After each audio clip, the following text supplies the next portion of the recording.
সবাইকে আমাদের চ্যানেল বঙ্গমাতে একটি নতুন ভিডিও স্বাগত জানাই। আজকের রেসিপি আমাদের ধোকা, নিরামিষ ধোকার তরকারি বা ধোকার ডালনাও বলতে পারেন। তার জন্য ডালগুলোকে মিক্সারে বেটে নেওয়া হবে, একটু হাফ বাটা করে, যাতে দানা দানা ভাব থাকে সেরকম বাটা। ডাল বাটা রেডি হয়ে গেছে, একটু দানা দানা ভাব রেখে ডালটা বাটা হয়েছে। পরিমাণ মতো কালো জিরে এতে অ্যাড করে দেওয়া হলো, দিয়ে দেওয়া হচ্ছে পরিমাণ মতো নুন এতে দিয়ে দেওয়া হলো, কাশ্মীরি লঙ্কা দিয়ে দেওয়া হলো,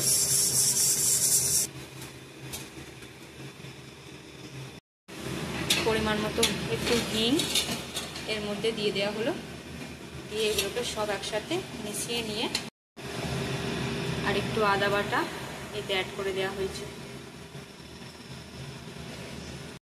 কড়াই গরম হয়ে গেছে, এতে একটু সাদা তেল দিয়ে দেওয়া হলো,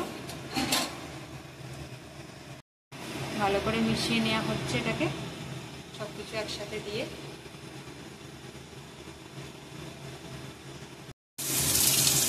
এবার কড়ার মধ্যে এই মিশ্রণটাকে দিয়ে দেওয়া হলো,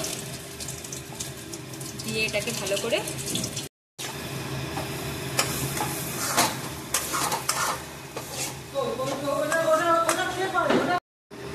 হলুদ গুঁড়ো অ্যাড করে দেওয়া হয়েছে। হলুদ গুঁড়োটাও দেওয়ার পরে এটাকে ভালো করে নেড়ে চেড়ে নেওয়া হচ্ছে।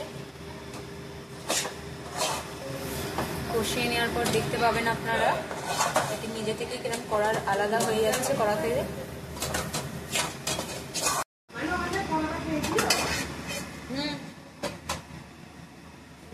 রেডি হয়ে গেছে ধোকার পুর। খুন্তি দিয়ে এটাকে একটু সেভ করে নিতে হবে, যাতে ধোকা কড়াই দিলে অনেক সময় ভেঙে যায়, তাই এটাকে একটু ময়দার কোট করে নেবে বলে ময়দার ব্যাটারটা রেডি করে নিচ্ছি। 2 চামচ ময়দা নিয়েছি, এতে সামান্য একটু জল দিয়ে একটা পাতলা ব্যাটার বানিয়ে নেব। ছুরি দিয়ে এটাকে বরফির আকারে বা চৌকো শেপে কেটে নিতে হবে।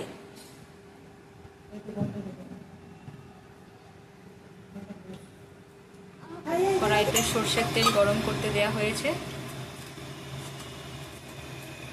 আর এদিকে ধোকাগুলোকে একটা একটা আলাদা আলাদা করে নেওয়া হচ্ছে।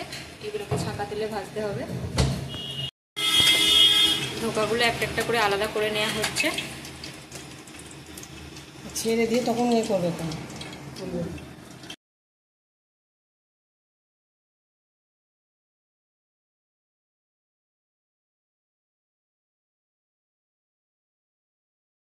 ধোকাগুলো ভাজা কমপ্লিট। এগুলো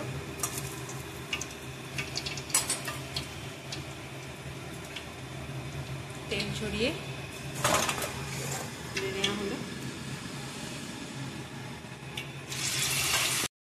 ধোকার ডালনাতে আলুগুলোকে ছাঁকা তেলে ভেজে নেওয়া হচ্ছে। ধোকাগুলো সবকটা ভাজা কমপ্লিট হয়ে গেছে।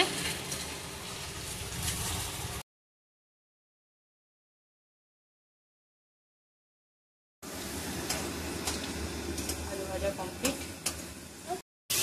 এবার কড়াইতে অল্প তেল নিয়ে তাতে তেজপাতা, একটু 5 ফোড়ন হিসেবে দিয়ে দেওয়া হলো।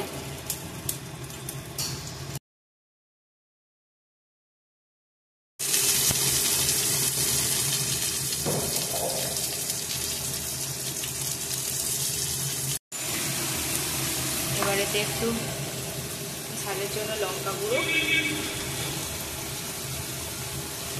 পরিমাণ মতো হলুদ গুঁড়ো দিয়ে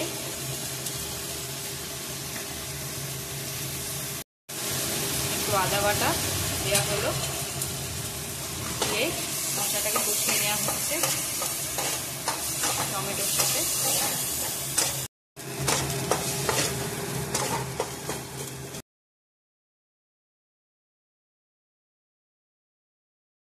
ভেজে রাখা আলুগুলো এর মধ্যে দিয়ে দেওয়া হচ্ছে।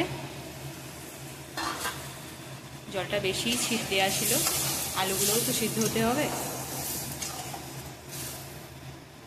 এবার এই সব কিছু একটু সিদ্ধ করতে দেয়া হলো, তার জন্য চাপা দেয়া হলো। গ্যাসটাকে লো করে দিয়ে রস ফুটে গেছে, আলুও সিদ্ধ হয়ে গেছে।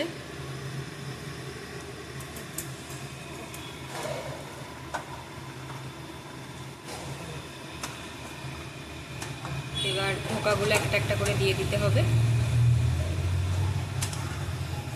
ওগুলো দিয়ে দেওয়া হলো, আর 1 মিনিটের মতো ফোটাতে হবে যাতে ভিতরে একটু রসটা ঢুকে যায়।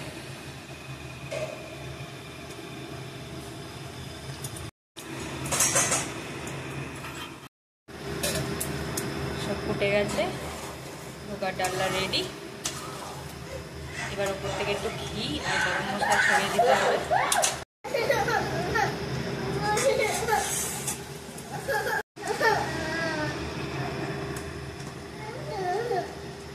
একটু গরম মশলা দিয়ে দেওয়া হলো, ঘি দিয়ে দেওয়া হলো, দিয়ে এবার এটাকে নামিয়ে নিতে হবে।